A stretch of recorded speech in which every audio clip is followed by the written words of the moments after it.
తెలంగాణలో రైతులకు వరుసగా గుడ్ న్యూస్ అందిస్తుంది కాంగ్రెస్ సర్కార్.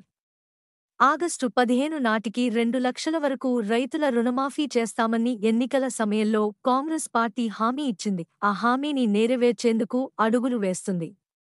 ఇచ్చిన మాట ప్రకారం ఈ నెల 18న తొలి విడత రుణమాఫీ అమలు చేశారు. లక్షలోపు రుణాలు తీసున్న రైతుల ఖాతాల్లోకి సీఎం రేవంత్ రెడ్డి నిధులు విడుదల చేశారు. తొలి విడతలో దాదాపు 11 లక్షల మందికి రైతులకు 6,000 కోట్ల నిధులు విడుదల చేశారు. ఇప్పుడు మలివిడత నిధులు విడుదల చేసేందుకు రంగం సిద్ధం చేసింది రేవంత్ సర్కార్.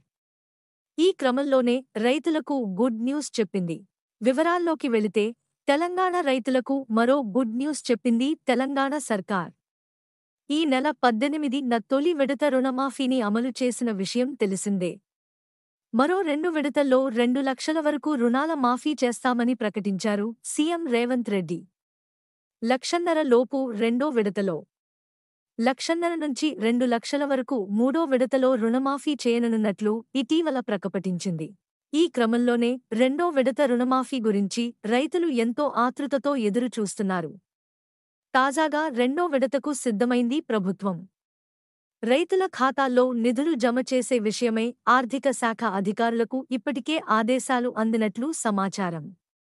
ఈ క్రమంలోనే రేపు 1,50,000 లోపు రుణం ఉన్న రైతుల ఖాతాల్లో నిధులు పడతాయని వార్తలు వస్తున్నాయి. జూలై 31 లోపే రుణమాఫీ చేయనున్నట్లు ప్రభుత్వం వెల్లడించగా, తాజాగా తేదీ ఫిక్స్ అయింది. రేపు జూలై 30 రెండో విడత రైతు రుణమాఫీ చేయనున్నట్లు ప్రభుత్వం వెల్లడించింది. రెండో విడతలో 1,50,000 వరకు రుణాలు మాఫీ చేయనున్నట్లు వెల్లడించింది. అసెంబ్లీ ఆవరణలో సీఎం రేవంత్ రెడ్డి రుణమాఫీ చేసి రైతుల అకౌంట్లలోకి నిధులు విడుదల చేయనున్నారు. అనంతరం రైతు రుణమాఫీపై అసెంబ్లీలో చర్చ పెట్టేందుకు ప్రభుత్వం యోచిస్తోంది. రేపు సభలో రుణమాఫీపై తెలంగాణ ప్రభుత్వం చర్చ పెట్టే ఆలోచనలో ఉన్నట్లు తెలుస్తుంది. మన ఛానల్కి సబ్స్క్రైబ్ చేసుకోండి, లైక్ చేయండి మరియు కామెంట్ చేయండి. మీ సపోర్ట్ మాకు చాలా ముఖ్యం. కొత్త వార్తలు మరియు అప్డేట్స్ కోసం బెల్ ఐకాన్ని నొక్కండి.